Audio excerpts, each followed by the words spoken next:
So my question is, why do you think trust is important in marketing? I think it's perhaps because we don't want to be manipulative. Yes, you don't want to be manipulated and manipulative. Exactly. So the opposite, there's many opposites of trust, but one of them, based on what you're saying, is being predatory. Predatory is when you're essentially saying, ooh, let's do marketing, let's engage in a relationship with people, and let's take advantage of people by maximizing what I can get from them and minimizing what they can get from me. So that in marketing is very important, trust. And trust is important because of this condition that Justin was talking about, being predatory. But why is also trust important beside that? Because no one will buy the product if there isn't a trusting relationship to begin with. I think this is David, right? Yes. So David, you say because if people don't trust you, they wouldn't want to buy from you. Mm-hmm. Well, if I don't trust where the product is coming from, or let's say the website looks sketchy, or the person who's a salesperson tried to market like the product to you, if something's wrong and you don't trust the person, a transaction is not going to be fulfilled and the business is not going to be done. Yes, exactly. So there is this trust is essentially almost necessary. Yes. In order for people to engage in anything with you, because then they will be in a condition where they will feel that there's less risks. Mm-hmm. And you see, that's why a brand is important. A brand is important because it does build trust. People say if it's a brand, it means there's a company. And if it's a company, therefore they have a name. And if they have a name, they're going to invest in their name. And then I'm going to remember the name and I'm going to buy from this brand because I know this brand, I've heard about this brand. So that's very true. And I mentioned that because there's a difference between like drop shippers who are selling a cheaper version of, let's say, Hydro Flask. So Hydro Flask, people are going to buy that product online. The same product without the logo, with some horribly designed website or something sketchy, something's not right, people aren't going to buy that because it's not marketed well. Yes. So, you know, what we say, that's another thing I just want to say before I address the people that raise their hand. In marketing, and I believe it's very true in many parts in business, there's not too many things that you can always say the rule is X. So do people only buy if they trust? Only no. Is it 99%? Is it 96.3%? So the rule of thumb is a lot of the things I tell you where there's a large percentage that what I say is true. So I would say 90% of the time, trust is necessary in order for people to engage. But sometimes, and I think I want to piggyback on what David just said, is sometimes people don't really have trust, but it's so good. It's so good. It's too good to be true, but it's so good that they want to do it because the price is so low, because the offer is so good that people do engage sometimes, even though they don't have trust, but they don't want to miss out. The fear of missing out is what makes people buy. So it is not true that people are always engaging if they trust. Sometimes they don't, and they still engage. And I think many times they regret it because they could tell there was something that was not right. But if you're building a business, if you're learning marketing, you should think that this condition of trust is very important to build that relationship. What about Brian Ochaga?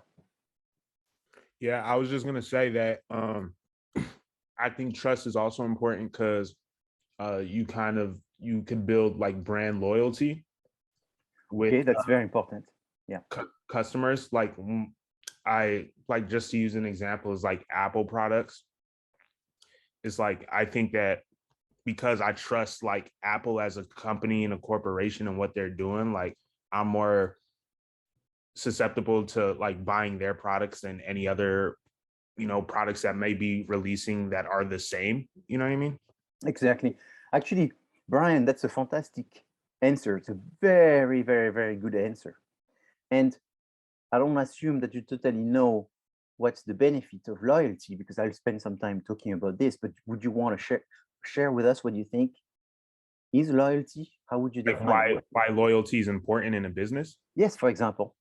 Well, I think because at least that you're always going to get that same customer back, and you're not worried about necessarily pulling from like you're not necessarily trying to market to like a new, you don't necessarily have to like focus on marketing to them over and over again, I guess. Yes, that's you're very more important. so trying to like just market to bring new people in because you already know you have a loyal customer base.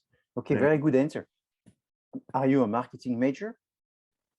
No, but I'm a business law major and I've taken marketing classes before, but I haven't taken this one. Yeah, because that's like what you would expect someone who is passionate about marketing to have this kind of answer. So congratulations, it's really good. So that's right. So it's kind of, I would just want to comment on what Brian said just a little bit before we listen to the other people. The issue of marketing being focused on building this trust for the purpose of bringing loyalty, and therefore this relationship of loyalty with the customers, is to minimize the amount of money that you have to spend in order to get new customers. New customers are very expensive. Repeat customers are much cheaper. So it's kind of weird because the ultimate objective of marketing is to actually reduce marketing. So imagine you're a marketing person and your objective is not to increase marketing, it's to decrease marketing, because marketing is expensive. If you buy a perfume, 70% of a bottle of perfume is marketing. So what you want to do is to keep the same price, keep people buying by reducing the marketing. Therefore, you increase your margin. Because let's say a bottle of perfume is $100. Just to simplify, what I'm going to say is not true, because there's always a wholesaler price, a manufacturer price, a retailer price, and all this. But anyway, just for the sake of using simple numbers, is if you sell it $100 and there's $70 for marketing, but people are loyal and they keep coming back, you don't have to spend $70 anymore, because you have so many people coming back that suddenly maybe your cost is marketing cost is becoming $69. So now you make $31. Now your cost, more and more people keep coming. Now it's $65. Now you make $35.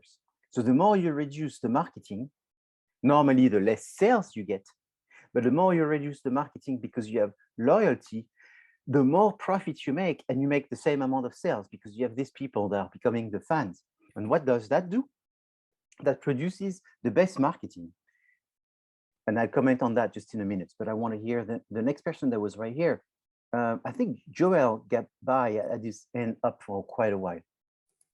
Yeah, I just wanted to, kind of piggyback on what David was saying. I think, trust is really important in marketing because, there's so much competition as well. And, you want to gain people's, their trust in everything. And, I also take, for example, like Amazon, they're a very trustworthy business because, in the event that they get subpoenaed by someone, like they don't release their clients' information, to anyone. If like they got to go through the court system. So like it's really important to have that kind of trust, within your own brand like that. Yes, it's very important because you feel that you have a fair relationship. Correct. You feel that you have some kind of similarity with the company, that they're trusting you, you're trusting them. It's sort of human. It's people to people. It's not like it's a corporation that is invisible, and then you can't trust them because they don't know you. You're just a number. That's a very right. Very exactly. And that point is, it's really important to have that trust because it like you said, it doesn't feel like you're just one number in a giant corporation. It feels like almost like you're dealing with your best friend at that point. Yes, And you see, oftentimes that's why it's hard for corporation to have that kind of relationship. And it's easier for even corporation when they owned by an individual, because people relate maybe to the CEO or there is really a top down. When the CEO is someone that was maybe the founder, is someone that was very involved, is someone that started from scratch, there is this corporate culture of being very people oriented, and then the customers can feel this. And it is very common that when there is a business and there is bad behavior from people at the bottom, that if you keep going up, that you find that this bad behavior from the employees at the very bottom, lowest level of status, it keeps going up and up and up till you get to the owners, and then you go, wow, the owners don't seem to be good people either. And now I understand, is they produce themselves, and then the corporate culture is very bad. The customer relationship culture is very bad. The relationship is very bad, and it's hard to have trust with these companies. So thank you for sharing that. That is very important as well. What about César? César, hi, Professor. Yes. Hi. I have a question in regards to, let's say, marketing for Apple. But let's say, at least the way I see it is, I feel like there's nothing innovative that they can come up with. So like in a marketing aspect, what would you do to promote something else that comes out? Like before, like when the new iPhone would come out, you'd have these long lines, right? Yes. And now I feel, at least from what I've seen, like those lines are like non-existent anymore. Yes, well, it's true. So now the question is, it's the lines, you see, personally, because I'm in marketing, having lines is sometimes part of a marketing plan. Is those lines are actually not created by the customers, but sometimes they're created by the company themselves. I happen to have someone in my close who is a very high executive in the music industry for 30 years. And she was telling me that they had concerts where they had people that they paid to go in the front and scream and say, oh, wonderful, oh, wonderful, oh, wonderful, but they were paid. And they were placed everywhere in the concert hall in order to create some kind of situation. And that, you know, a little bit like when you watch TV and it's a soap opera and you hear people laugh and clap. Yeah. It's just a machine. There's nobody laughing or clapping, but for some reason, people, that make them laugh and feel like that's going to be good because that's what they hear, right? And so the marketing knows about that. And therefore, I question all of these customer, responses as always being real, to be honest. And because, there is way of creating a movement artificially. And you can use the media, you can use social media, obviously. So that's like, I even wonder if this was not created for the sake of controlling people and creating movements. And so obviously you have to question this. Now, and I may a little bit disagree with you when you say that what is going on with Apple when it comes to creating an innovation, it's very difficult to constantly create innovations as well. Mm-hmm. And something just comes to my mind. Let's say, if I could press a button and I press the button to go back in 2005 and I asked this question to the class, who has a Palm Pilot in their hand? You would be surprised that in 2005, I think almost all the students had a Palm Pilot in their hand, almost all. And then in 2005, who has an iPhone? I don't think there was one person that had an iPhone. But if I said, who has a BlackBerry, there were quite a large number. And so it is very difficult for an organization to be always super innovative. They have ups and downs. And so sometimes what companies do is they have innovations, they really create disruptions. And then the next time they don't. So they have to sort of artificially sustain this innovation. And then the next time it's again pretty artificial. And then the next time they get lucky, they get one. It takes a lot of product innovation for one to be successful. So using this information to trust a company, it's a little difficult because you have to be really very knowledgeable to be a consumer, to decipher the true innovation versus the minimal innovation. And I think even sometimes the innovations are backwards, where in fact it's an innovation because they felt that they had to. There's a good video. I don't know if I'll have time this semester to show you, but last time I showed it, I think it was in 2019 when we were in the class, and I showed this video, and it's funny because before showing the video, I thought out of 160 people, there would be maybe 5 that would get it. So to me, that was a difficult video to show, because if you show a video and there's only 5 people that gets it out of 160, it's not really worth showing it. It's too few. But the thing is, I knew that the 5 that would get it, it would sort of make their day, not change their life, but make a big impact in their day, because that video was about the automotive industry, and it was about Porsche, and the Porsche 911. And Porsche is a company that is quite remarkable. I don't know if you know, but it's probably one of the most profitable car company in the world, because they bought the biggest company not too long ago, Volkswagen. So they own Bentley, Bugatti, everything. It's just phenomenal how Porsche is a company, if you look in history, since the 50s, almost went bankrupt 5 times. But at the same time, they come up with an innovation that becomes the new norm. So businesses are, success and failure are very close. And you can, it's a little bit like someone that finished 4th in the Olympic Games. It's sometimes you see the difference between the 3rd and the 4th is there is like a 10th of a second. And there's very little difference. But being 4th is nothing. It's like you didn't even show up if you're 4th. So businesses are doing the same. They come up with 1, 2, 3, 4, 5 innovation. They launch it.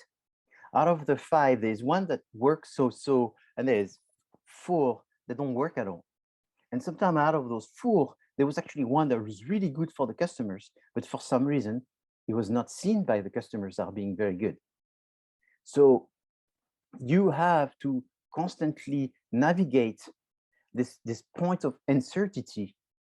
And it is very, how can I say, judgmental to judge all of these, because we may not have all of the information. And it's not what I'm going to say. It sounds bad. Maybe everything I've said before sounded bad, but this one I know it's bad. Trusting the consumers to know when it's good and when it's bad is wrong. The consumer don't know when it's good and when it's bad. However, they are the only judge of when it's good and when it's bad, which means the boss is the customer. The customer, quote unquote, is always right because they buy. They buy or they don't buy. That's the only true evaluation of what's good. But what's really, really good is the experts that know. Consumer is the mass. Consumer, they use a different criteria, different points of evaluation when they're looking at something, So I don't know, I use an example, which is personal, but when my wife goes by a car, she looks to see if the seats are made of leather, and she looks to see the number of places where you can put a large glass, like a big Starbucks, glass. So I bought a European car and there's no space to put a big, large glass, right? And my car is rather powerful and therefore it's too nervous, and it's because it's a sports car, it's sort of not very comfortable when you expect comfort. So from her perspective, my car is terrible. I always wonder why I drive it. There's no place to put a glass. For me, looking at a car, thinking about how many glasses can I put in the car, is so irrelevant because it's not what I'm looking for. Therefore, when we're looking at cars, we have opposite point of view. Am I right? I think I am. Is she right? She thinks she is right. But at the end of the day, we're both correct because we have our own perspectives. Now, if you take an expert, then this expert will come and may have more of a, it depends what kind of expert. If it's an expert in eco-friendliness, they may have different perspective. If this person is a car racer, they may have different expertise as an expert. If this expert is a car engineer that knows about the quality of the dependability and reliability of the car, that may be a totally different perspectives. So what I'm telling you, maybe I'm losing half of the students here, but it's the concept that who is right and who is wrong, it depends. And it's the customer that you're focusing on that is the most important. As long as they see that it's an innovation, that's important. Innovation from the expert perspective, innovation from some other customer perspective, that is irrelevant. It's the one that the company is trying to sell that needs to see it as an innovation. So going back to this example of that video of Porsche that was really changing the day of 5 students, is that video was showing that the automotive industry for the past 20 years is trying to beat a record, which is 0 to 60. Every year, the car is deemed better if it goes faster from 0 to 60 miles. So every car adds a turbo, adds a special transmission, adds a special tires. Every car tunes itself up to go faster and faster and faster and faster. And everybody says, this car is better. Why? Because it's better than the year before. Why? What's better? Well, it used to be 4 seconds, 0 to 60. No, it's 3.9 the year after. It's 3.8 the year after. It's 3.7 the year after. It's 3.6. But then those car experts in Motor Trends or whatever magazine were saying, you know what? When you drive all of these cars, yes, they're going faster, but to some extent, there's something boring about them. There's a loss of the enjoyment of driving them because suddenly it's all electronic. And at that time, I remember this, his name is Camiso. What's his name? Steve Camiso, I think his name. Oh, anyway. And Jason Camiso. Yeah, Jason Camiso, exactly. He used to work at Motor Trend, but I think he's working somewhere else now. Yeah, he used to be Motor Trend, but he was so politically incorrect that they let him go because he was saying things that were so true. And that was one of them. He said Porsche is starting to become boring because they are making it for the standard evaluation in order to pass the standard, but they are becoming boring. And he says that's why so many people are buying old Porsche, and old Porsches are more expensive than the new one because the old one were more fun. And that was just one video. Every video was like this. And he's on YouTube, you can find it, but now he works for several other companies. And it's still the same, very politically incorrect, but so true. And what happened? In a few months after this, Porsche actually launched a car that was a new car that was using old technology. So there was no traction control, there was no speed launch, there was no all electronics. And that car sold before it was produced. That's the only Porsche. That was the first Porsche that was sold. They made 1,000 cars. They sold 1,000 cars months before it was produced. And it was a car that was using technology from 10 years or 20 years before, sold out. And in fact, they were selling them for $200,000. People were buying 2 or 3 of these because When the car were launched, they became $500,000 a piece. So that was a new Porsche with old technology was worth $500,000. So, and then Porsche did it again and again. And now this was 5 years ago. They've been doing it several times a year to make old Porsche style technology, because you couldn't go faster than the new one, but it was the one that you had the most fun and the most sensation. And I thought this was amazing, because that already shows the difference between expertise, non-expertise, the different type of customers, and actually responding to the market. And I'm telling you all of this, maybe I'm losing you all, hopefully not. And because that's the concept of marketing, you're not following a rule that is imposed by the market. The only rule that matters in the market is who is the customer, what do they want? And most of the businesses, what they do is they follow the competition. So they try to compete, and they're competing one against another, but then they're losing the consumers. And so it's very important not to lose the consumers. What about Justin? I think you're back. I see your hand is up again. I am back. So something that came to mind is I kind of have a bit of an analogy. Think about it. We talked about personal branding. Yes. Think about it. You're in an interview. Would you lie to your interviewer? I'm sure 9 times out of 10, they'll catch that you're not being genuine. Yes, that's true. That's true. And that's a very good analogy, because you could imagine that lying can work, mostly work in the interview. And unfortunately, you know, there is, I'm glad you're saying that, because there is a very strong belief within business students that it's okay to cheat, because that's what business people do. And unfortunately, it is true, very true, that you find a lot of lawsuits in business for companies because they cheated. And not only that, is you find some lawsuits for companies that are very famous. I have one, I'll show it to you right away, which I find quite amazing. This company, I mean, you're talking about kind of scary. It's the ethics of marketing. So I don't know if you heard of this, but there's one of the most famous marketing company that if you want to work in marketing, it's as the #1 reputation. That's like the dream of most consultants to work for, because it's one of the most prestigious.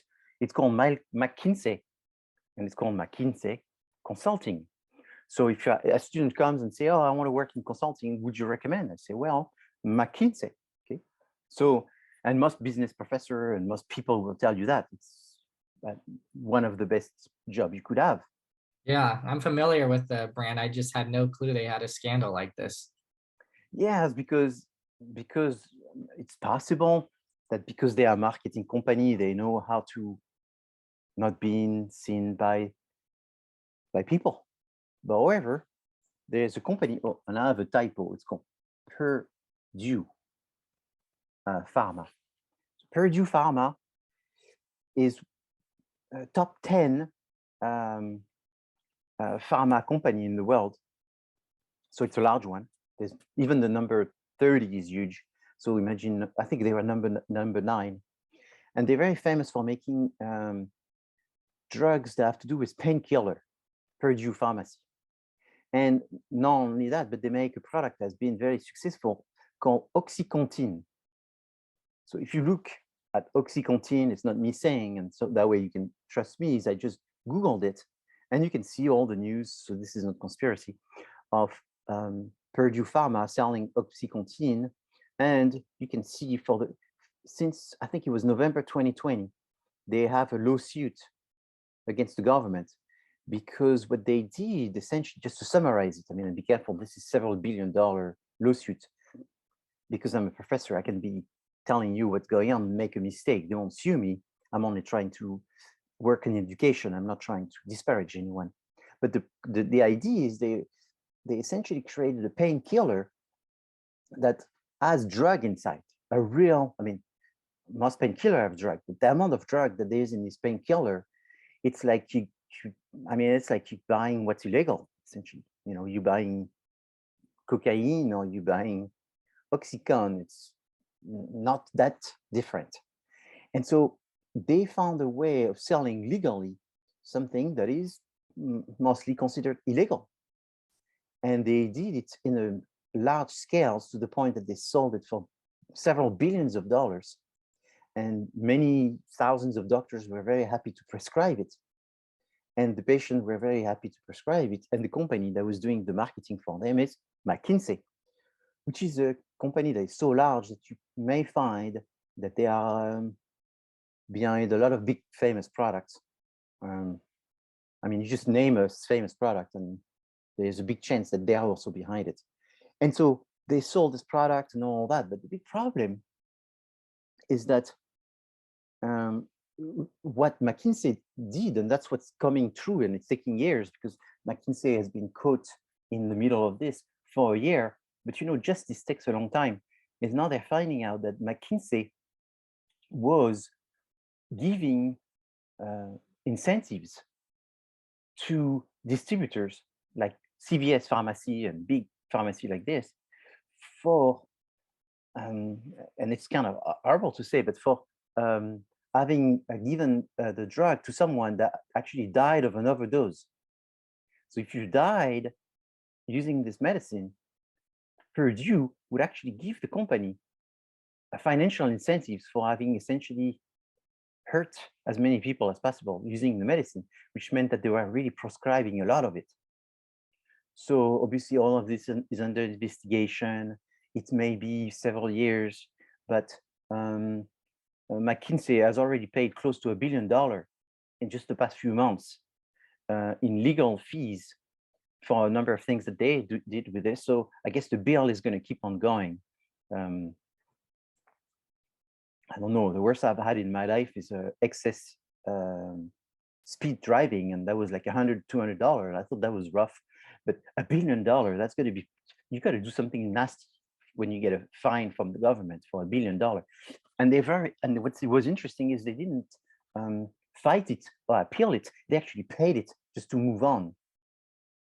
You know, so that was, and it's ongoing. If you search for it today, you see that there's news everywhere in the world as we speak, because it's such a big lawsuit that there's things changing on a daily basis. And so then you have to think, wow, how crazy it is that business can be so short-sighted. A big business, we're not talking about something you don't know. I mean, this is the number one of the biggest pharmaceutical products, one of the biggest consulting firm in the world. It didn't happen in the 1920s. This is happening right now on the 1st of February, 2022. And so ethics is very important. Trusting is very important. And that's something that it obviously makes things very difficult when you have a business, because you see that people don't play fair. So it gives people the perception sometimes that therefore, if you go in business, you have to not play fair. Otherwise, you won't be successful. But I want to stop you there, because eventually it goes back.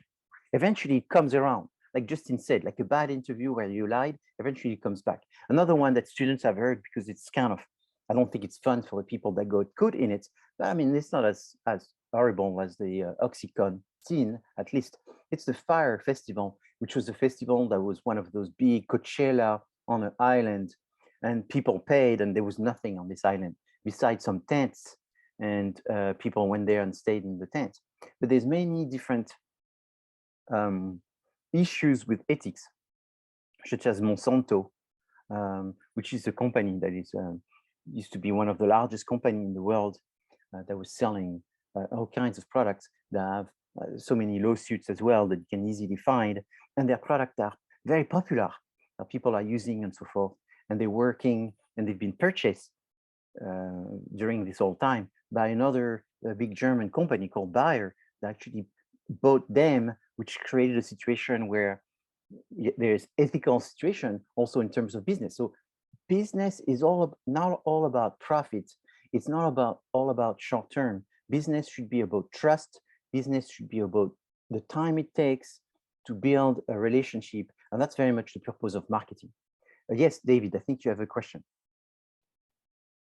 or a comment. I think this works like right into my question. So I already understand like the answer I'm about to get. I mean, like it is technically illegal, but I'm asking if it's ethical or unethical when someone first launches a business, and in this current climate where we are accustomed to seeing Amazon reviews, everything has to have a review or a testimonial. When someone first launches a company, they have no exposure. Yes. What would be wrong for a company to kind of say that, oh, people love this product, but or like people love a service, and you've had people say this before, but nobody's purchased a product. Do you know what I'm saying? Like, yeah, of course. The reviews to some degree, they're testimonials, but at first when a business launches, how does one get that? And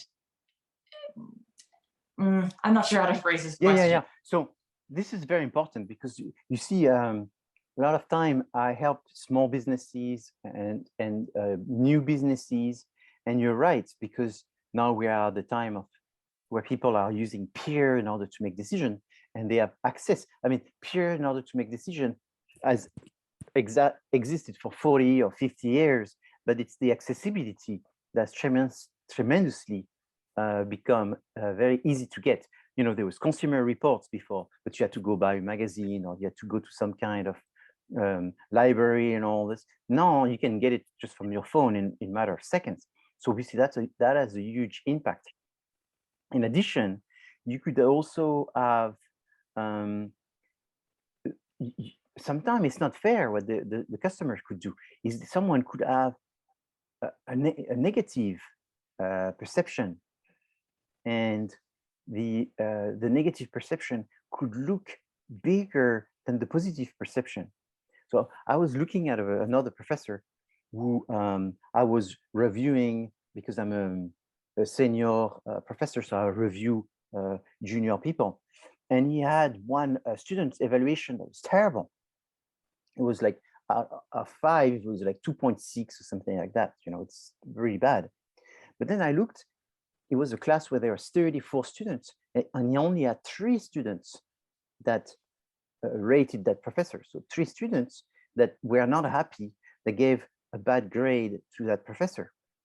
So then, because I have some experience, I've been doing this for 27 years, then I was realizing that this professor missed telling the students that they had to go and review him. And he missed creating the opportunity for students to go and review him.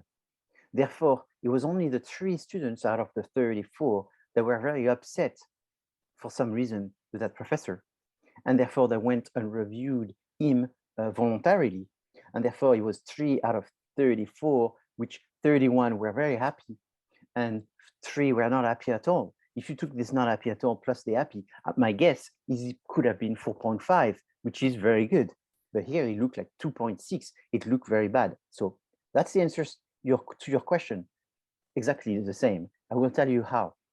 Because when you start a new business, knowing what you know, what you mentioned, it is to your advantage to figure a way to give free services, or to give discount services, or to give like a coupon to someone that you gave a service to come back and get it free the next time, as long as they voice their opinion. So in some way, you don't buy people's opinion, but you try to be very nice with them and tell them that they get an incentive for just voicing their opinion. So oftentimes, the most common way is that go to this website and give your feedback, and there will be one person drawn out of the people giving the feedback. They would get a coupon, or they would get free products or something, or they will win a trip to Mexico or something like this. And so you do this because you want to solicit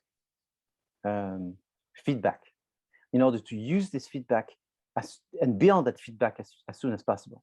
So you're absolutely right. If you have no feedback, people are not going to have trust.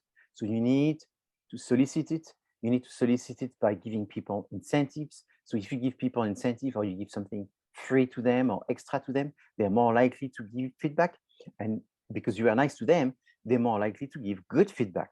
And that way you can build the momentum. But you don't want to be trapping people where you solicit feedback, you give them extra at the beginning, and then once you have enough feedback, you turn around and you say no more cookies. You know, it's really a corporate culture, that it's this culture of not thinking the customers are stupid, not thinking all the customers are good. When you have 34 students, and it's almost always that you will have 3 students that will not be happy. And there's nothing you can do. They didn't read the syllabus. They're going to blame the business or the professor for what they did, when in fact the mistake was on their side, but they didn't recognize that. So they're going to blame someone else. It's very common. So in businesses is the same. People may be using the product in a wrong way, which was not the way the product was supposed to be. And then it breaks, and then they blame it on the company. But how did you use it? And that's why companies have to be very careful on how they do the warranties, because there's some people that will also abuse the warranties.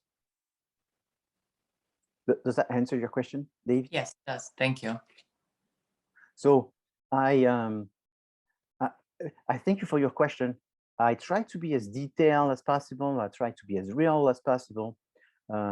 Some students think I'm out of subject because it's hard to see all the relationship with this. There's a lot of terms. Business is very complex. Marketing is very complex. And I try to give you information outside of the typical textbook information, because the business, some people are very good at business. They don't go to business school. And why are they good at business, not going to a business school? Because there is an understanding. There's like a common sense. There is a logic behind how you do business. And that's why what I try to discuss on Infuse when I have the opportunity to discuss with you, like we just did. So what is marketing? And then I go back to this simple image, which is marketing is about understanding that not everybody is the same. Therefore, marketing is about satisfying people's need. And all the people don't have the same need. And therefore, you try to identify people's needs and then try to satisfy them. It's this idea of a process, the delivery, and it's this idea that you need to make some money and you need to do it for the long term. When we talked about trust, the element of trust is therefore in this concept of long term. Trust is something that there's layers of trust. And therefore, to get to the deepest layer, it takes time. And so that's what this concept of long term. You don't take advantage of the consumers on short-term basis. You build this relationship. And the same thing for the consumers is they believe in you and they will give you the time to perform, and they can see that you have good intentions. It is very important. It's sort of simple. It's used by the most successful company, and that's what they try. I had actually a situation with my Apple computer where suddenly my screen was not working, and I went to see the Genius Bar, and they looked at my screen and they found that there was some kind of defect, and my computer was out of warranty. But they say it doesn't matter. We can see that this is a defect that you had nothing to do with it, and even though you're out of warranty, we think it's too important not to help you out. They change the 50% of my computer, pretty much. The screen, the keyboard, they rebuilt my entire computer from new. I spent $2,300 for this computer, so that was not a cheap Dell or whatever. And so at that time, I could see that they were investing in my trust, investing in the fact that I was in a position where the product was not working, but it had to do with some defect. I believe that they knew the defect that this computer had based on the serial number or whatever. And I was just lucky that it worked for a long time and beyond the warranty, which they probably knew it would break before, but they still honored it. I thought that was a very strong message. Someone at their end up just a second ago Okay, so their hand just disappeared.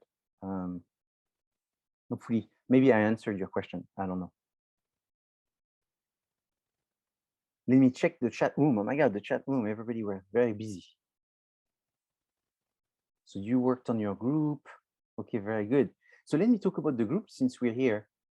And let me recap on what happened, because last week someone mentioned about a textbook that was embedded in Canvas. It is possible that you get textbook embedded in Canvas. However, I checked with the marketing department in case I didn't know. I checked with the librarian who is specialized in business and for the Nazarian College. And she told me that she didn't know about a textbook beside junior students. And besides certain classes, maybe there was one in management, someone mentioned that. And so then I checked with my colleagues in marketing, in text, all of them in text, in case someone in the department was able to do something. But everyone told me that there was no such a thing, at least this semester, in marketing with the textbook for something to be embedded in Canvas. So I just wanted to report that because I was interested to know. The thing is, if you buy the textbook and they give you the possibility of putting it directly in your Canvas or getting an electronic version, it's possible that you are able to put it inside Canvas. However, that would be a textbook that would be more expensive than the version that I'm recommending you, which, like I said, is going to be less than $5 by looking at an older version of the textbook, as long as it's after 2011, and that you can see the subjects that I'm commenting that you should be looking inside the table of content, and it's included. Typical situation is someone finds textbook, PDF form of a textbook for the same author and title than the one I'm recommending, but it's the, I don't know, Indian edition for that textbook. And then you look and the table of content is about the same, and it's from 2016, and you find it for $2. Perfect. Use that. It's going to work very well for you. Okay, so that's my recommendation.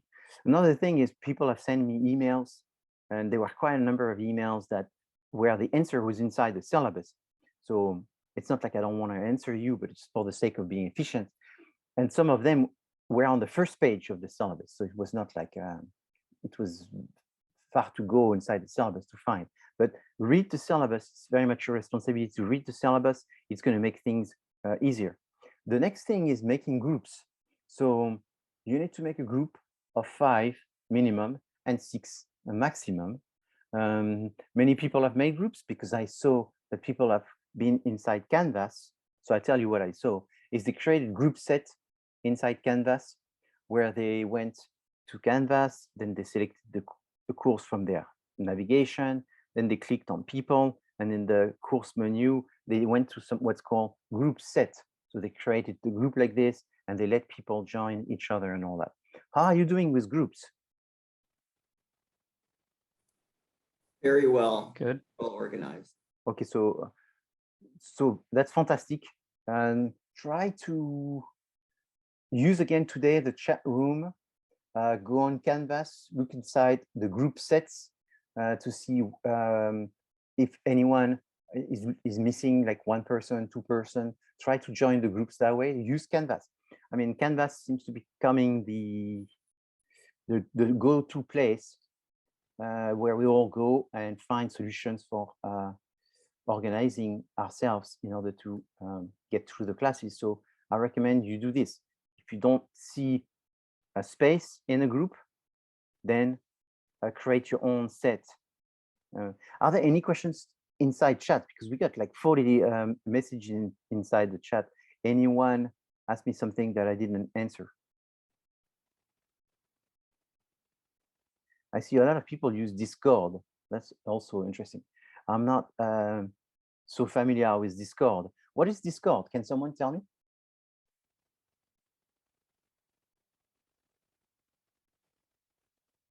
Is Discord like it's basically, oh, sorry, you can go. Oh, I was just gonna say it's kind of like a group me or like a communication app Okay. Yeah, communication app, like for group. like groups. Yeah. Yeah.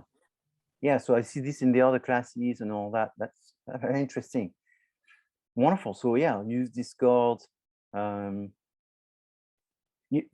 like I told you last week, to me, it's very important that if I make the groups, then you're going to be forced to be with someone. I find that it's such a business skill that's so important. I use it every week myself, making partnership, building relationship, looking for people, finding people. In my business, I do a lot of distribution. So I'm looking for people. Like today, I was looking for people to work with in Northern California. Yesterday, I was looking at China, people to work with in China. Tomorrow, a different place in the world. So it's constantly looking for partners. Are we going to have a more in-depth Zoom session explaining the project, or should we just watch all the videos and the files? Well, the explaining what is inside the reports is something that I have to do multiple times. And it's just, how can I say, is that's the way people learn, is they learn by repetition. So I will explain it several times. Like even today, I've planned to show you one sample. That way you can start thinking about what goes inside. But that's not going to be sufficient. This is something that is normal, but still frustrating for generations of students. When I was a student like you, it was frustrating to me. And that was in the 90s. And so I think in 200 years, it's still going to be frustrating, but it's a normal frustration, which means that there's two things you do. Is one, you learn the information that goes inside the report, and the other one is you write the report. If the world was perfect, there will be one class where you learn the information and one class where you take the information and you write the report. Because this class, you have to do both at the same time. That's why there is frustration in the sense that you don't know how to write of a subject that you don't know. So you're learning the subject, and at the same time, you're supposed to write a report. So there's a little bit of a delay factor. And it's not, has nothing to do with my class. It's just the subject is that way because it's combined. It's like learning music scale and at the same time having to compose a song. First, you learn the scale, then you compose a song. Well, in this class, you have to do both. Learn the scale and compose a song. If you don't play any instruments, this example probably doesn't make much sense, but if you play an instrument, well, it would be like learning a language and writing a book. Normally, you learn the language first and then you write a book. Here, you have to do both at the same time. So learn the words, learn the grammar, and then you write a book. Here it's the same. So that's what makes it difficult, and it's difficult for everyone. And it's confusing for everyone, and that's what everybody does. It's just because, there's so many things to do at the university, and that's why this class is not that difficult, but it's somewhat difficult because you have to do these two things together. It would be much easier if it was separated, but every school has the same program, and everybody deals with it fine. So it's possible that you will feel more comfortable, I would say, in April. In April, most of what's going on will click for everyone, but you don't want to wait for April. So how can you speed up the process? You look at the samples. Let's look at the samples. So that way we get it started sooner. So the rule number one, and it's very 101 basic, but the rule number one is I am only asking 10 pages of the body of the report. So what I mean is that the table of content, the name of the student page does not count in the 10 pages. So there's a 10 pages body of the paper. Then there's what's before the table of content, does not count. And what comes after the 10 pages, meaning the reference list, the link of the website that you looked at, the research that you conducted, all the appendices do not count. So it's 10 pages of body plus a cover page and as many appendices as you want. So students are usually excited with this because they go, oh, you know what? We're 5 people, 10 pages is 2 pages each. It's going to be very easy. And the reality is it's not that difficult if you start early. It's very difficult if you do it late. So the first pages, I usually don't have to explain too much. You know, it's the name on one side. I recommend to put a picture. Why do I recommend to put a picture? Is because it's good business ethics to have the habit of having a good picture of yourself. Being saying that 27 years ago, there was not such a thing as LinkedIn. Now, because we live in the world of after Facebook, after LinkedIn, Instagram, TikTok, and all of this, we can see that people use pictures in order to communicate because you're in business. And I'm not saying that you will become a realtor, but not just realtors need to have good pictures. Business people need to have good pictures so they can use it because there's so many ways of using it. So I'm sort of telling you, get a good picture. If you don't have a good picture, just use a picture, put it there. Then the responsibility is you want to, as soon as possible, define who does what. There's no way you know who does what because you just have a team right now, but you want to start thinking about this. The contact information, why do I ask you the contact information here? Believe it or not, it is very common for people to lose track. So it's not uncommon that in March, I get an email from someone and said, hey, we are looking for Dan. Dan was in the group and we keep emailing Dan and Dan doesn't respond. So Dan doesn't respond his email because he lost the password or whatever, but he still responds to his cell phone or whatever. So it's good to have and it's not so good so much for me, but it's good for you to be very clear with the person who says, how can I contact you? What is the best way to contact you? And just keep in mind, and that's why I say a lot of things. There's a lot of things to keep in mind. Keep in mind that the best way to communicate is to use emails. Not when you have a simple question, which is, can we meet on Thursday? Yes or no? I mean, that can be a text. But when there is questions, more elaborate, when there's information that you're sharing, the best way is to use an email because it's easier to elaborate on email. It's easier to keep track. My recommendation is create a Google Doc as soon as possible. Even today, if you create the Google Doc and you just put the name of the people, you start with this table, and that's all you need to do. Really, I'm not pushing you very hard with assignments because I assume that you are mature enough that you know that what's done today is done, and that way you can make progress. So today, someone in your group needs to take the initiative of creating a Google Doc and then just simply starting this. I would say 50% of the students are going to wait for March to do anything, just before the draft is due. It's not in your advantage. You have 5 people, and that's the benefit of being able to share, and I would not wait. Any question on this first page? So put people in with a name, with a last name in alphabetical order. That's why here I use alphabetical, galphabetical, lalphabetical, and then the last one is alphabetical. Okay. So use the alphabetical name, and you don't have to use this picture. Use the real picture. Then you will see the document is made of, like I said, 10 pages. In this sample, to be obvious and somewhat obnoxious, is I put the page number here. See, it's page 10, and I put delete. This is the end of the report. Page 10, page 10, page 10, page 10. Why did I put this? You don't have to put this. Please don't put delete this and page 10 or whatever. Do people do that? Yeah. Oh, that's weird. Well, yeah, you don't have to do that. This is because I want to make sure that you see that if you count the body of the report, that's 10 pages. Now, inside this body of the report, there is what's called the strengths, weaknesses, opportunity, and threats.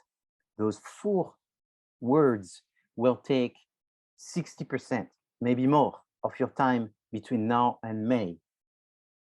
Okay, so an opportunity will take probably 30 or 40% of your time between now and May. The SWOT analysis is an understanding of the market, what is coming in the market, what's changing in the market. It's not a minor concept that you should study so you can pass the exam, you can write a good report. It's a major concept that everybody in business use all the time, maybe every day. Okay, so it's the more you understand this concept, the better you will do in business. So it's not that complicated. So let me show you the basic of the very, very basic of it. So the very basic of it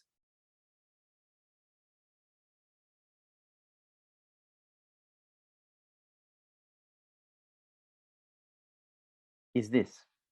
Is there's 2 groups, the intern and the external factors.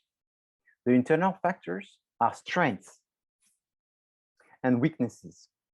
The external factors are opportunities and threats.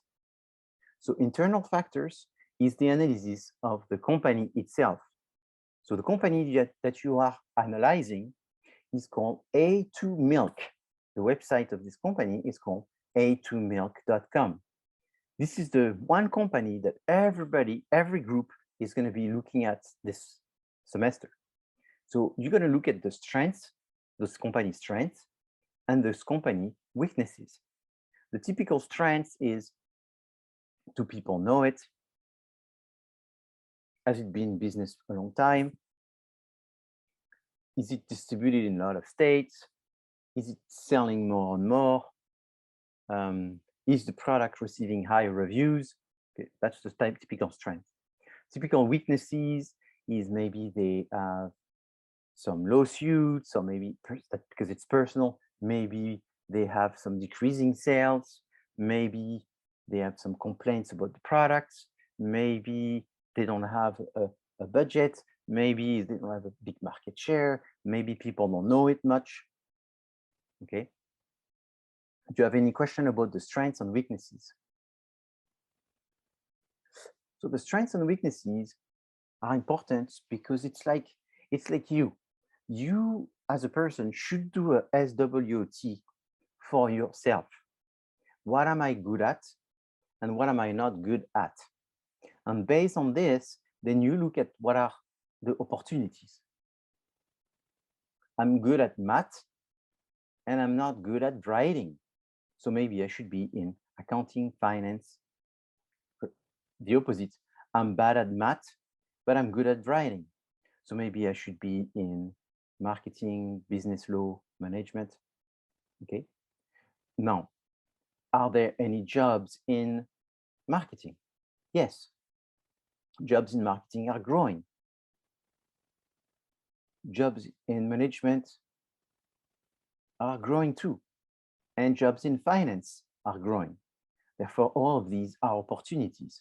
But maybe jobs in production and human resource management are not growing. And therefore, these will not be opportunities for you to look for a job. And then threats are what you see as a negative factor, which you have no control. Internal factor, you have control. External factor, you have no control. You don't control the opportunities and you don't control the threats. They are just out of your control. Okay? Do you have any questions?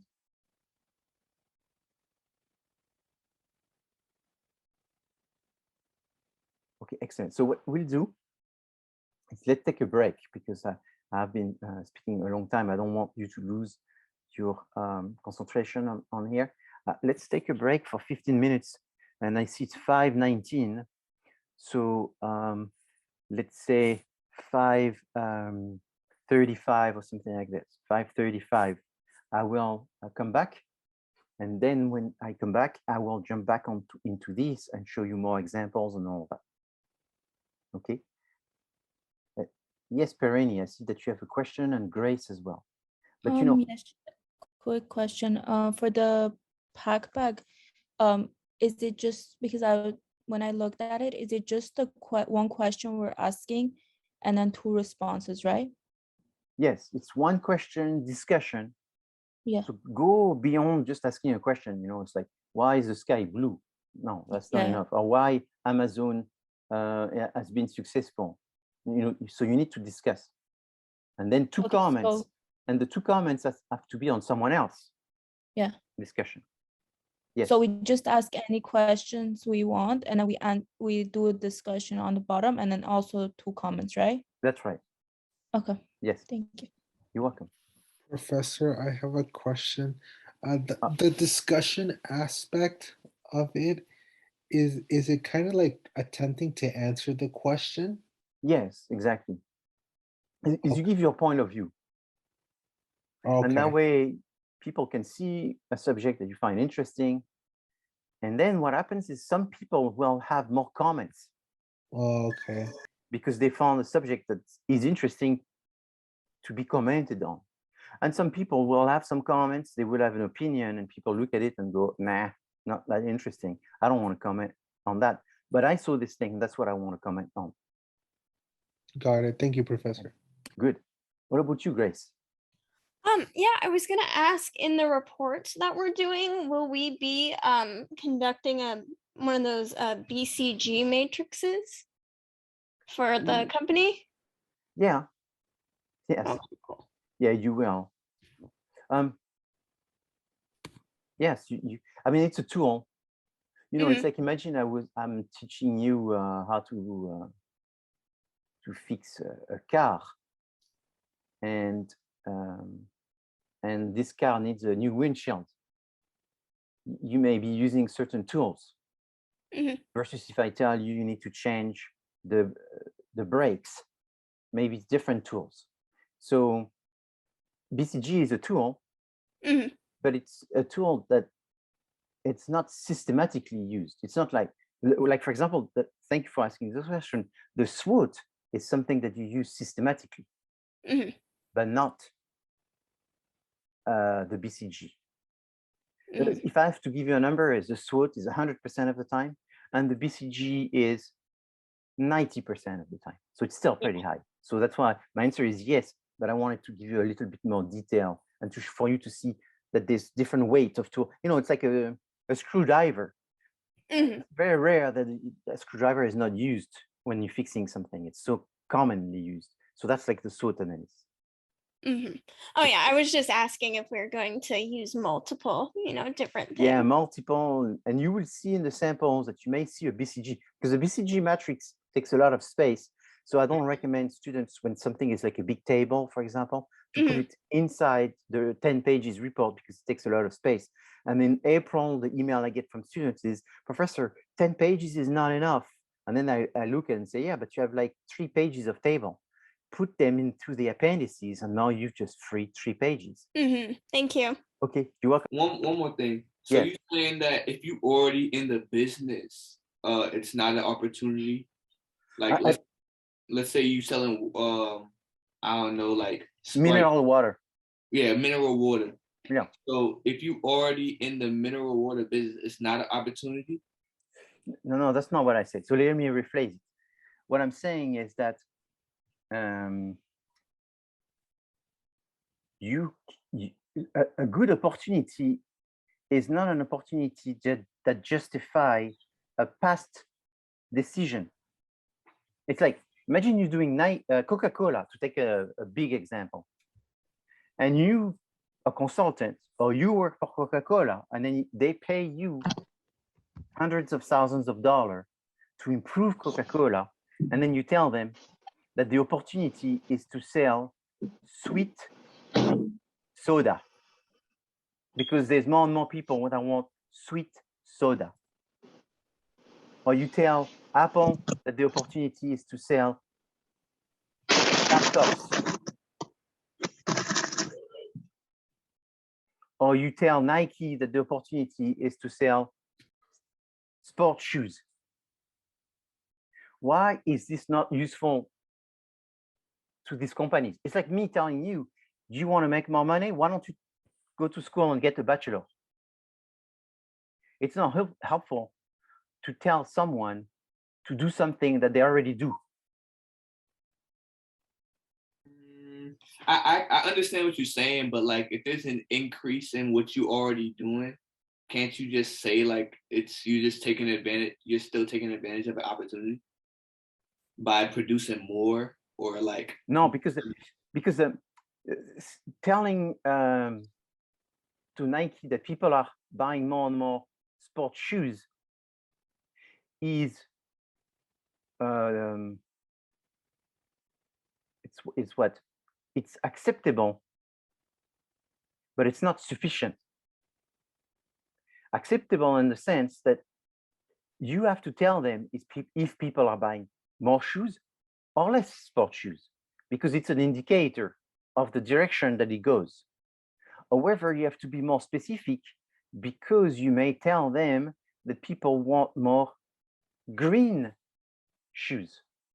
And then you say that green is the color that people are going to want for the next 3 years. And not too many companies make green shoes. And then you justify the green shoes, and then they know that sports shoes is good, it's not going down. And specifically green shoes is becoming good, and not many people do it. So you go and you say, people are buying more cars to Toyota. So Toyota go, good, they're buying more cars. And then you come and you say, gas prices are going up by 20% in 2021 to 2022. And it's anticipated that would go up by another 20% in 2022. That's more specific, because suddenly now you're telling them, we need to make more electric cars. So it's specific. So you have the big comforting opportunity, but it's comforting. It's like me, you come and you say, you know what, I'm in high school and I want to go to the university. Where should I go? I think you should go to a business school, because there's more and more work for business students. But I recommend that you go in marketing, because there's a thing called social media. And most of the people that work in social media are in marketing. And therefore, social media is not looking like it's going to go down.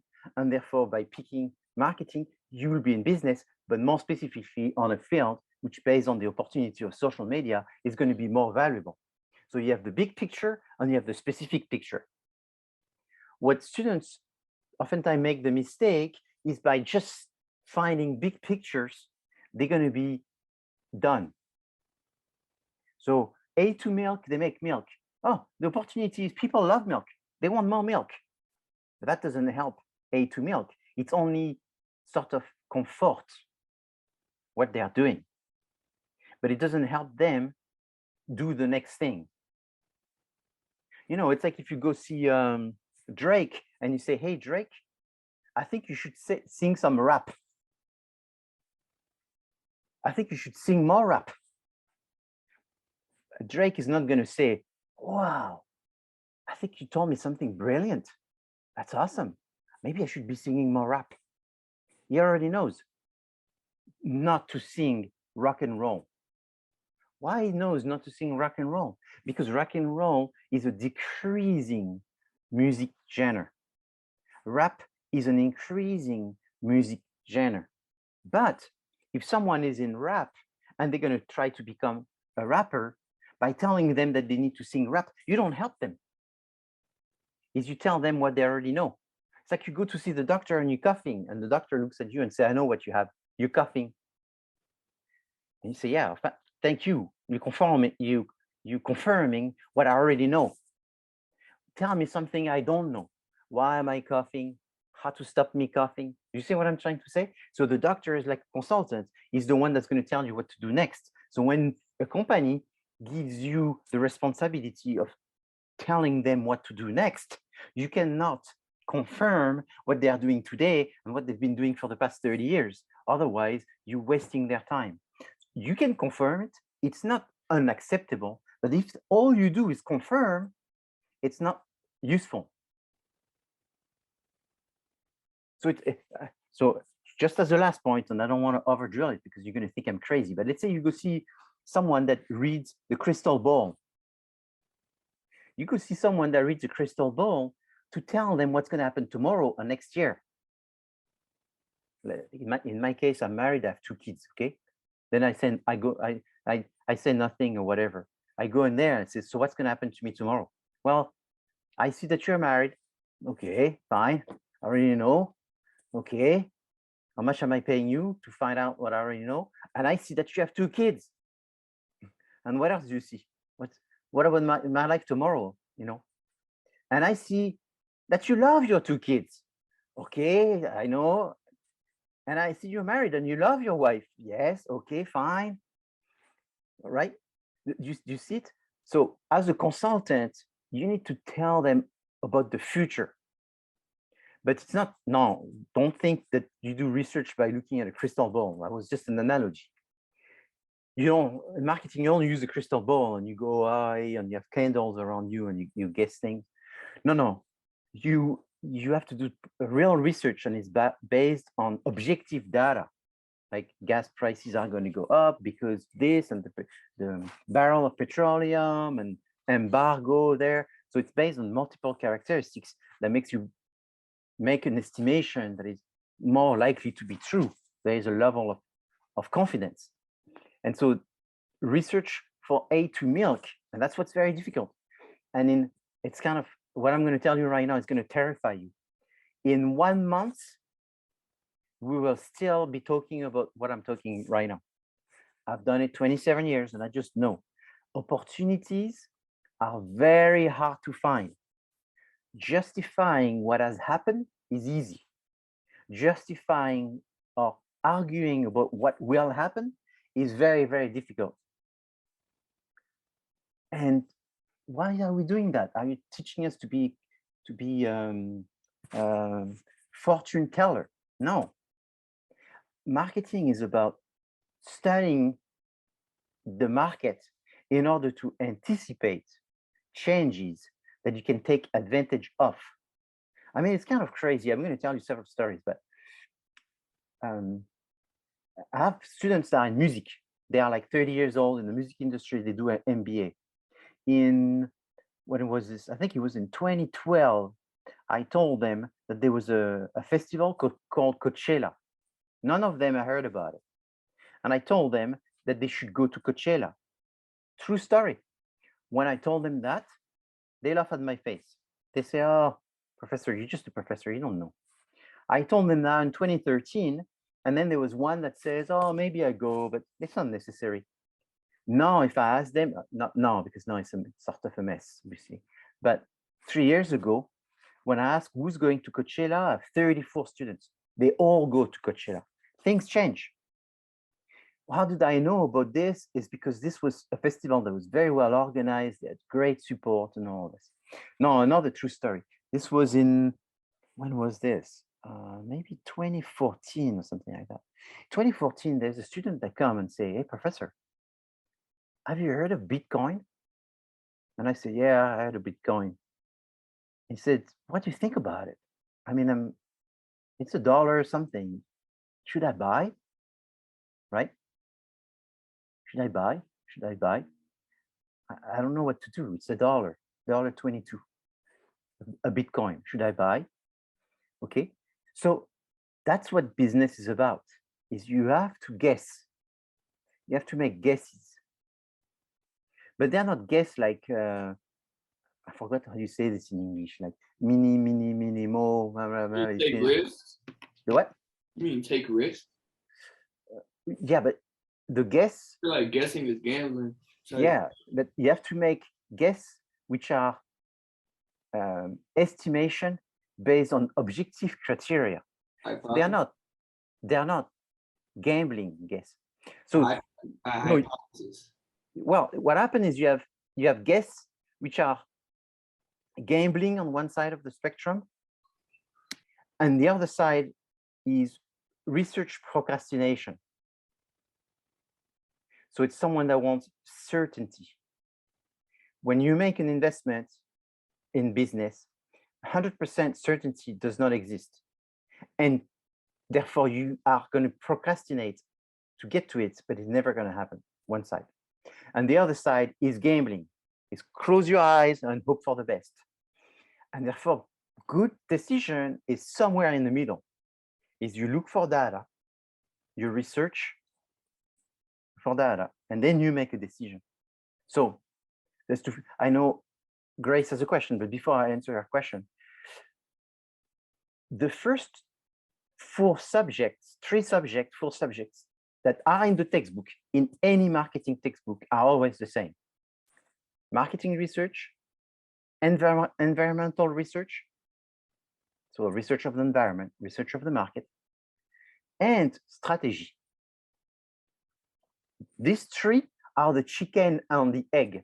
I don't know if you ever have been a philosopher and think about which one is first, the chicken, which one is first, is the egg. It's kind of fun. Talk to people about this, and you'll see it's very difficult to know which one is first. I guess maybe if you're a religious person, you have the answer made for you. But if you're trying to be rational, it's very difficult to know which one is first. And so in business, you need to do research of what? Of the environment. To do what? To do strategies. So what are strategies? Strategies is what are the big vision, the big idea, the big direction, the big plan you're going to have. But to know which big plan you need to have, you have to do market research. But to know what is market research is you have to understand the concept of market research. But what you research, it's the environment. So you have to understand these three things at the same time. But to teach it, it's a little difficult to teach them separately. So that's what I'm doing today. Is research is looking at data. Data, there's two types of data. There's the data that already exists and the data that you have to identify. Data that already exists is called secondary.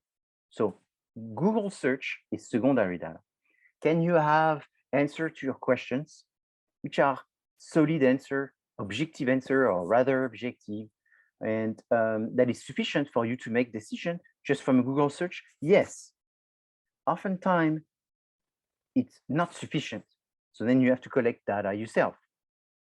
So then you do primary research. Primary is you collect it yourself. It's therefore new research. Secondary, it's like second hand. It already exists. And there's pros and cons between primary and secondary in terms of the speed. Collecting the data is much slower than doing a Google search. But in terms also of the reliability, when you do it yourself, if you know what you're doing, it's usually more reliable, but not always, because it could be done by a very legitimate company that's done a good job versus doing research yourself. It requires expertise, which you may not have. And even though it was your own collected data, it may not be as good as the one collected by someone else that know what they're doing. But there's always the question is, was there a conflict of interest? Was there a bias and all that when it's someone else that collected it? So you collect this data, and you collect this data in order to make, and then someone mentioned it, hypothesis. If I increase the price, people will buy less. If I increase the price and the quality, people will perceive the quality to be even more increased because I've also increased the price. Gee, that's an hypothesis. That's what Google search told me that it could be possible. Now, let's do some primary research and go and grab some people and ask them this question. Look at this product. Does it look good? Yes. Now look at that B product. Does it look better than A? Yes. Which one is better? The A at $10 or the B at $12? And then that you find who likes more A or like B. There's no true answer. It's not like a quiz where it's supposed to be a true answer, but there's just people telling you what they like better. If these people are the type of customers that you want to sell the product, their answer is what matters. So sorry, Grace, I left you alone for a while with your question, but I wanted to cover this. Yeah, of course. No, I just wanted to ask, it sounds like you've had a lot of success in making predictions over time. Do you have any current predictions about NFTs? So NFTs in January, February 2021, I brought the concept of NFTs in class. I know it's not long ago, but when I brought it to class, I had also 163 students, I think. How many knew about NFTs, do you think, last year? 0. So it is very difficult to talk about something that people have never heard and tell them it's big. It's very difficult for them, since they've never heard about it, that they are interested. Now, every time I talk about NFTs, I can see the eye of the students like this. So that's just the way we live in. People have to be very careful. I feel like an old folk, an old grandpa telling you this, but I've been teaching for 27 years and I've seen cycles. And it was weird. It was in 2005, I had students sending me emails telling me that they're not coming to class. And I was saying, why are you not coming to class? And the answer is, sorry, I'm a mortgage broker. I'm very busy. It's just an example. 2005, 2006, I can't come to class. I'm a broker. I saw all of these people show up back again in 2008, 2009, and 2010. And I say, hey, are you back? Yeah, well, I was a broker, but now I'm broke. And I told them, why are you broke? It says, because it was so easy to make money in mortgage that I put my school on the back burner, because you didn't have to be smart, you didn't have to be good. There were so many, it was so easy to do a loan. There were so many people looking for a loan. The government was giving money to people that should have never had money. And I was looking at them and say, yeah, I knew that. I mean, I could even see by just looking around me. I mean, this guy had a small car, then he came back with a big car a week after. Then the big car had a trailer behind.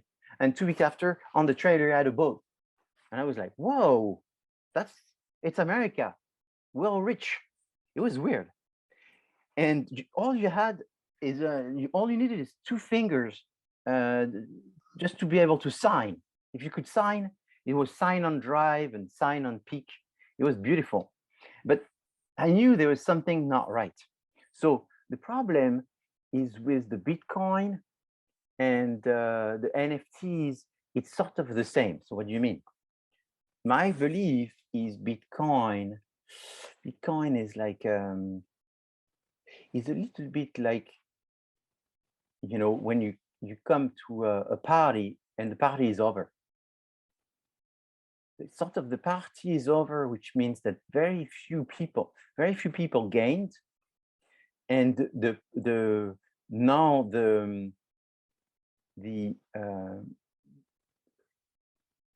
story is there. Oh, I bought it $1, I bought it $50, I bought it this, and I sell it.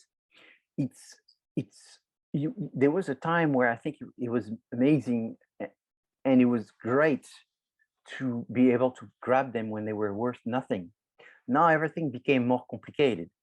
So I think the technology of blockchain has opportunity more than Bitcoin itself or the cryptocurrency. So I think the opportunity is more in blockchain and the use of blockchain. So blockchain to create cryptocurrencies, blockchain to create NFTs.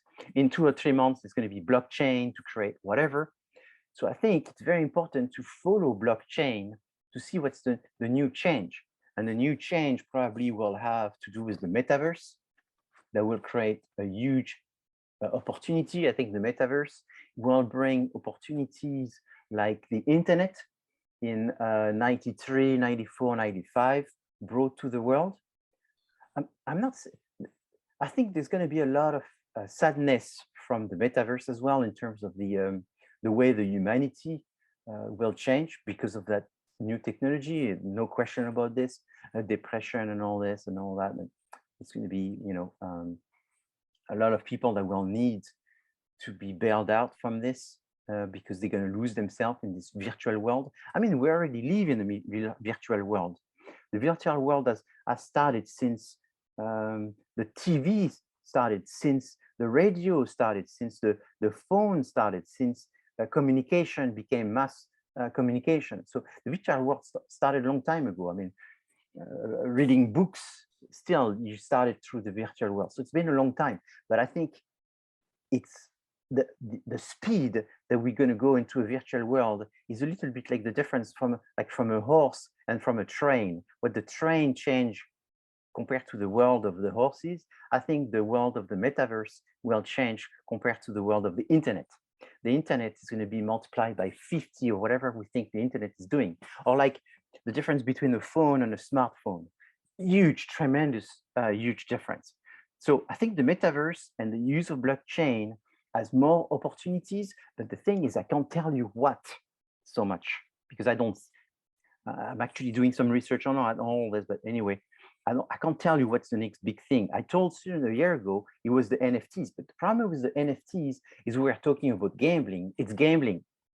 And it's gambling using people naive ignorance, which means that it's interesting that people are buying non-fungible token of things that if using common sense, they have no value. But it reminds me of the world of art. You know, I also work in the world of art, where what you do is you take a painting from somebody who's unknown, and then you create a movement for it. I mean, Banksy did that. You know, Banksy is a very famous street art person that sells paintings between $500,000 and $10 million painting. And this was a few years ago. What he did is he dressed himself as an old man, and he put himself in a street fair, and he sat himself with a camping set selling his Banksy painting, and he was selling them $70. Yeah, I've seen that. I love those videos. But Yeah. I just think it's funny. You were talking about Coachella earlier, and Coachella has made an announcement. They're going to sell lifetime passes as NFTs. Yeah, lifetime passes as NFTs. Yeah. Yeah. So because that puts a little bit more to them than, you know, just yeah, that's a little bit more tangible, like, you know, that's more tangible. Yeah, that's why I didn't know about it. And it's you see the NFTs, I think. I mean, you know, I sell cognac. I mean, I have a cognac behind me. It's super rare. It's the bottle #1 of an edition that we did. That was 50 bottles, and it's from 1977. And all that. It's got a lot of perks. It's a bottle that when we produce, we kept the #1 for ourselves, you know. And my dad had it in his cabinet, and I essentially took it from his cabinet and say, "Oh, he's going to collect dust there." And I took it, and then I was thinking, because my dad is the president, I'm the vice president of the company, I could probably sell it as NFTs and quote unquote sell it for a crazy amount of money as an NFT token, all this and all. But I feel like this is sort of a gamble, and at the same time, it's using someone that's going to buy this as NFT for the image, the digital version of that bottle, and I don't know. There's a lot of, in some way, I felt like saying it's working right now, and therefore there's a business opportunity to take advantage to the fact that it's working right now. I would say in 1 year, it's going to be working less because people are going to realize that it's very childish to be buying a digital image of things. It takes very much the collector mind to want to buy this type of products, and you only buy them because you can sell them to someone else who hopefully is even more naive than you, and is going to be buying it for more. And it's sort of like art, like they do for art, you know. And then that's what Banksy was trying to show, because he took something like a $2 million Banksy painting, and he put it across the street, and he held himself on this picnic set with the Banksy among other people selling used goods, and he sold one of the Banksy after working on it from 6 in the morning till 7 at night. Just one Banksy, $70. And obviously he told this person, a good job, you bought a $70 painting, which is actually worth $3 million. So this person was very happy, obviously. But for most people, those Banksy paintings, they're not worth not even $70. Nobody wanted to buy them for $70. So they only worth $70 max to 99% of the people, but there's one person that you can milk for $3 million who's going to try to milk someone else out of those 1% for 3.5 million, that one will milk someone else for $4 million. So you have to know how to milk the system. And as long as people are buying it, I guess there is a market. So who am I to say that it's right or wrong? It's only right because people are doing it. But I think the NFTs are very much doomed to disappear because it's too much Las Vegas.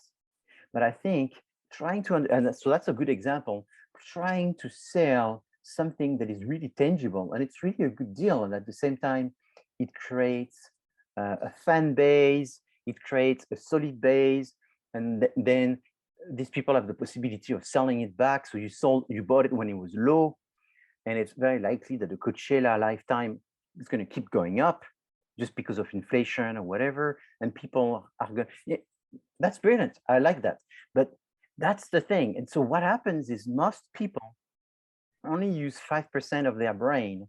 And so therefore, most people, they auto minimize themselves. And what they do is they only jump into a movement when the movement is already well ahead, and they only get to get the tail end of the process.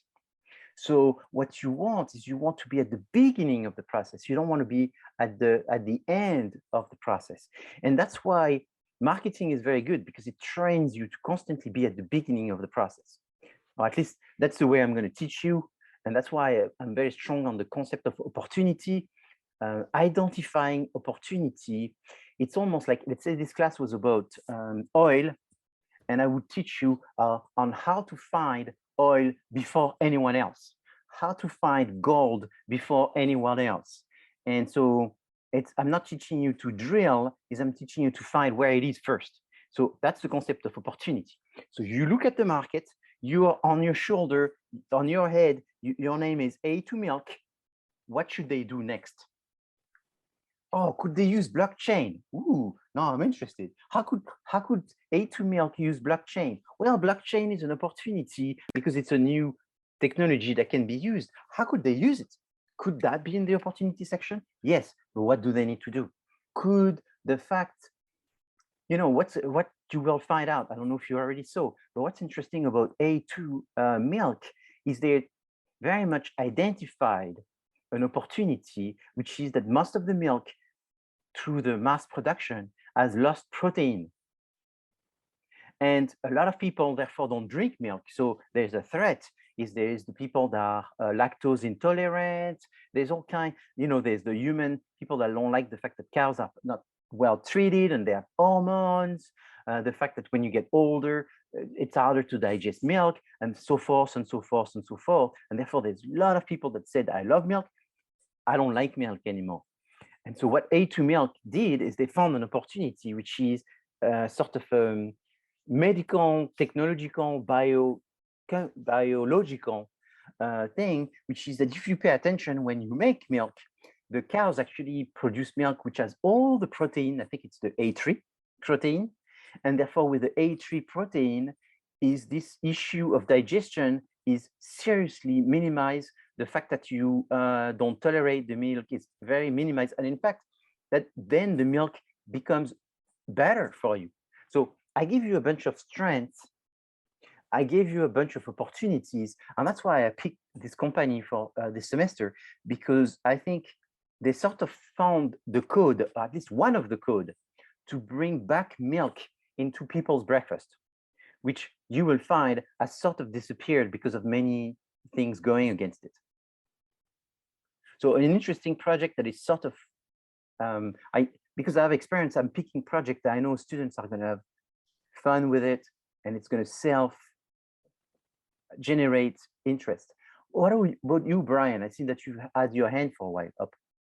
Yeah, I was going to say, you don't think that, well, I guess kind of going on what like Grace said with like Coachella and like how they're planning on doing like lifetime NFTs. You don't think that, because I feel like NFTs, like they're offering like different like utilities, like I know I've seen like a couple NFTs that are releasing that are actually like they've partnered like with like realtor companies and they're like buying land in Bahamas, and you could like buy this NFT and you would own like 2,000 square feet of land in the Bahamas, which is untaxable if it's not built on.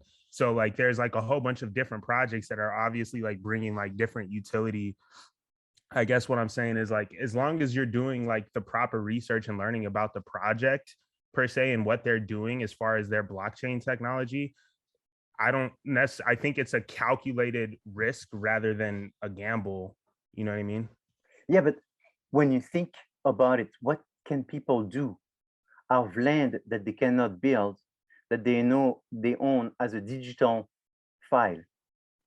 Well, I mean, like they're doing stuff like, I know like one big thing that's coming up right now is like play to earn games where like people are legit like playing games. Like there's one called Axie Infinity where like you could literally play a game and people in the Philippines are like getting paid and they're like making like livable, like living wages off of just playing this game by owning this NFT. And that's what I'm talking about, like utility, because some of these NFTs like offer that type of utility where it's like you could play a game and earn like tokens, or they say that you could stake your NFT and then you could earn their token, which will be more valuable like in the long run if it's like because they're going to be burning their token and all of this other stuff. Or like there's NFTs that like let you like they give back. So like, you know how NFTs, like they create a royalty on secondary market sales, right? So like they give back the people that are holding the NFT, they actually pay them the royalties that they're making. Like I own NFTs that like they pay you for holding the NFT in the actual cryptocurrency that they're from the, you know what I mean? Like, I don't know. Yes. So, but here's what, maybe I answered quickly or I didn't explain myself or I was misinterpreted. I'm not saying all NFTs are bad. What I'm saying is, what I'm afraid is that people think that because it's an NFT and it's been, how do they say, they have a term, it's been mined or whatever. No, not mined. It's been stamped, it's been created, therefore it's good. Yeah. Because this issue of NFT is so misunderstood. It creates a situation where, and it's so much the beginning, that there will be things that make sense and things that don't. And what I'm afraid is we are in a situation right now where it's the far west. There's a lot of things that don't make sense, but people are just rushing themselves into it in fear of missing out. Yeah. And therefore, what I'd say is that if you do NFTs, be careful, because there is a lot of opportunity to lose as well, because you're spending money on things that are worth nothing. And therefore, you need to see what's the monetization, what's the long-term value, what is the utility that this does. A little bit like, just using a simple example, when YouTube started, people said, I remember telling, when YouTube started in 2000, I think I had joined YouTube in 2005. In 2005, I joined YouTube and I had a vlog on wine in 2005, and I had a blog and all of this, and I had over 100,000 followers. That was a huge amount, but because it had to do with wine and all of this, it was kind of weird because it looked like I became an alcoholic talking about wine all day. But it was just, I found it very interesting, and I stopped doing it. But what happens is everybody was telling me, how can you monetize? I couldn't monetize back then because there was no Google ads. It was just starting. There was no Facebook. Facebook didn't exist, and all of this. You couldn't monetize. So everybody was doing blog. Not everybody. It was starting blogs and vlogs, and it was taking you hours. You would spend 4 hours, 5 hours doing videos, editing, posting them. You had 200 people following, 600 people following, 1,000, and you had to build this momentum. And then you are scratching your head saying, how can I monetize that? So there's a lot of people, the way they monetize that is they became sort of influencers, and then they were paid by companies, and that's how you would monetize. The first thing I did, because I had so many views, is I would put brands. So I had like banners on my website. And that's how I said, that's it. I found a way of monetizing it. I had banners and people would have banners. Then I had the banners where you could click and then you would go to the people. So if they click, I would be paid. I had a royalty. But the very beginning of this, I tell you, we didn't know how you were making money. A lot of people, it was more instinct. Is, you know, I'm building something and it's going to be worth something eventually because I'm going to have to find a way to monetize it. So NFTs is a little bit the same. As you have this technology, you're buying some things, and that's why I say buying real estate in the Bahamas as oh yeah, the word I was looking for is mint, as real estate that has been minted, and now it has NFTs and you can buy it and all this. Is how does that really monetize what you're buying? How does it turn into, you know? So right now I'm doing a study on selling luxury NFTs, like fancy bag, fancy watches, fancy perfumes as NFTs where people buy them. And eventually also they buy them because they want to have the ownership so they can use it in the metaverse and all of these. Yeah. Very complicated because what is really the ownership that people have? How much do they need? I guess people are like more dependent on like the fact that we're gonna be more in tune or tapped in with like a digital world than, you know, like a physical world. So I don't know, I guess like there's more dependence on getting the assets that you could have that's in a digital world rather than worrying about like the stuff that you have in a physical world. I don't know, that's just, I don't know. Yeah, and that's what we're all guessing, is getting those assets while they're still available, so that way you can minimize your dependence, you know. And I remember when the internet came, it was about buying domain name. So you buy car, us, motor car, cars, quick cars, fast cars, big cars.com and all that. And then you'll go, I hope someone wants it. And you are buying and selling your thing. So I still had this old, you know, history. So I bought the thing called metaversecognac.com, just in case, because I have a cognac business. Yeah. And so I said, you know, metaversecognac.com. Maybe that domain eventually is going to pay off, because I was looking, and you want to buy metaverse, Amazon, it's taken. You want to buy metaverse bottles, metaverse computer, metaverse.com, you know, all gone. There's no more something metaversal, metaverse something. It's all gone. People jumped on it a year ago. Yeah. If you bought metaverse something, you had to do it before February last year. No, there's no more metaverse, something metaverse or metaverse something. It's gone. Then you go, okay, what about meta? Something meta.com, meta something.com, gone. And you do plural, you do singular, you know, and that's the world that we live in right now.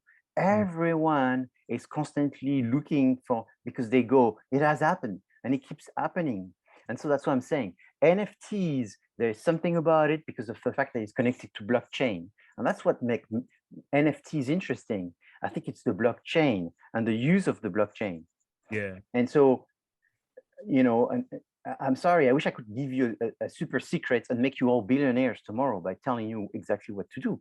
But the reality is, I find that not all NFTs are equal. You have to really study, you have to see the monetization and the value as it grows. You have to look at how that's going to convert into the metaverse.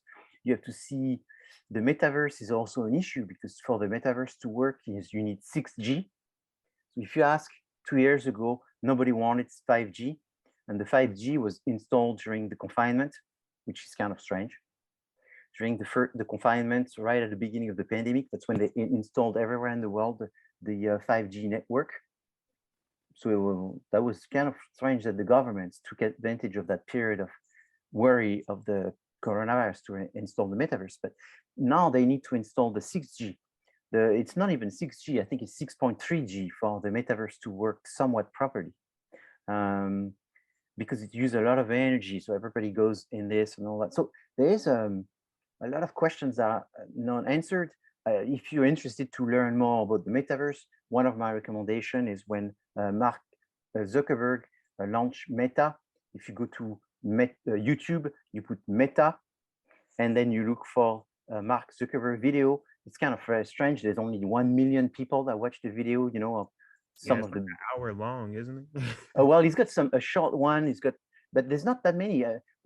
I mean, I remember looking at it too. The day it was published, and I was like in the 200,000. I was like one of the first 200,000 to watch the thing on Meta. But anyway, if you were most interesting, and again, that's how you read opportunities, is you read the comments. And the comments are so negative. Oh, on Meta, it's incredible. So I'm like, but it doesn't mean that's what people are going to do. You know, because people may be very negative, but when the thing is start rolling and everybody start using it, they may jump and join in. People have a fear of missing out, and then they jump in when they see emotion. They are not. They're too worried of not getting access. Most people, and when I say most people, I would say 75% of the people. So I think Meta is seen by most people as negative. The people that see it mostly positive are the people that are in video games. The video game people are the ones that see it mostly positive. The people that are into taking advantage by building up from the virtual world, because the virtual world is much cheaper than the real world. The real world is very expensive. I mean, if you're a young person right now and you live in California and you want to buy a house, good luck. Houses are expensive. You know, everything is sort of tough. Distribution is expensive. The new generation, they are not as much into owning, they're more into using. So that's an opportunity. Change of generation and perception of ownership. And so that's very much predicts that there's going to be some trend towards the metaverse. But when you see there's still a lot of negatives, there's a lot of issues because the metaverse and Bitcoin and cryptocurrency and all this is extremely polluting. So on one side, you know, you have COP21, COP22, COP20, COP, electric cars and doing this and solar panel and all that. That's one message for the sake of reducing the carbon footprint. And then on the other side is you have the metaverse and cryptocurrency and all that, which is really bad in terms of pollution. So then you wonder really what is going on, because it's the same people are telling you the two opposite messages. So there is material to be confused, but at the same time, I think the blockchain brings something very new. It's almost like when they discovered DNA. People know what to do with it. Discover blockchain. What do we do with it? So anyway, I gave you a long definition of what is the opportunity. And so the exercise that I want you to train yourself in order to get ready for the next generation of challenges that you're going to face is this exercise in this class, which is to understand opportunities. Joel, do you have a quick question? It was kind of going back into like NFTs and stuff. I just don't understand, like, why do people want to get into it if there's no intrinsic value involved? Well, that's what we're discussing. So that's what's interesting is creating NFTs where there's no material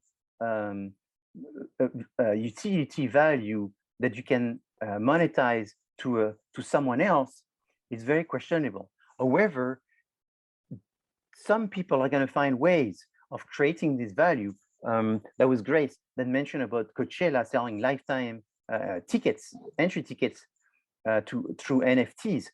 Suddenly, that's a way of materializing it, and it's a very interesting way. Why would they use NFT for that? They could do it right away. Well, the advantage of the NFT for that particular thing is in terms of the protection of the ticket. because it's been minted, it's using the technology of blockchain.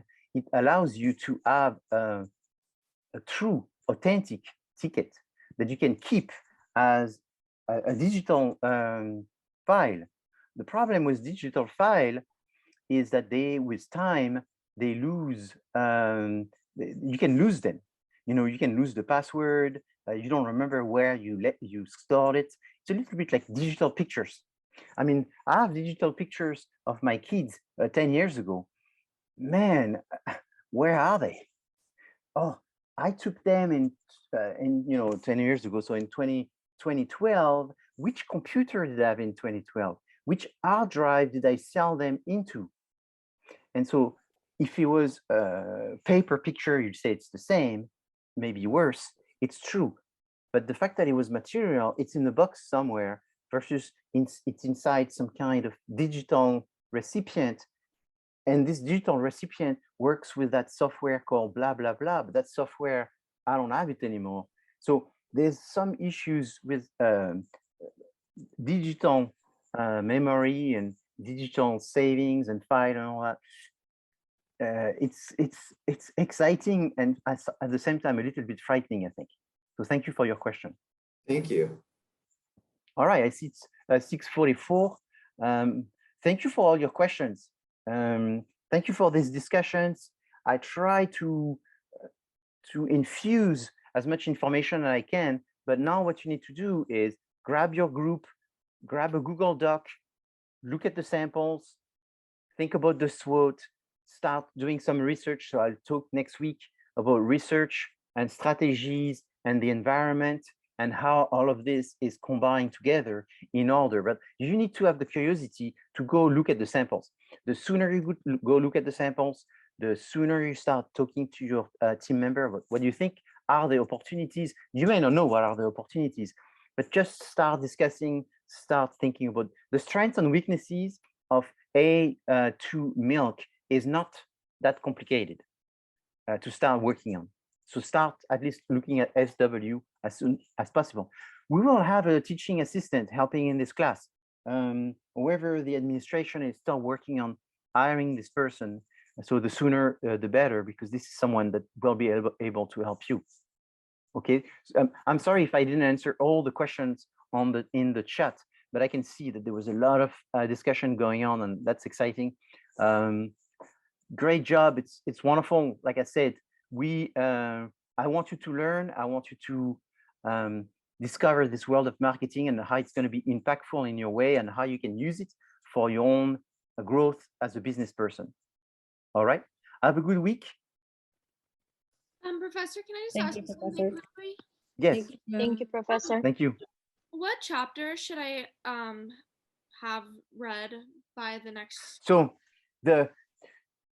as I say, don't worry too much about the term chapter, worry about the subjects. The subject that you need to focus on for the first 3-4 weeks is market research, environment, and strategies. These are the 3 chapters that you need to cover. 3 chapters, 3 subjects. They are the first chapters 99% of the time for any textbook. And so whatever textbook you're using, look at the first 4 chapters and you will see market research, environment, and strategies.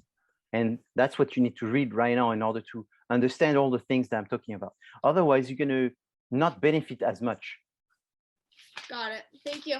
You're welcome.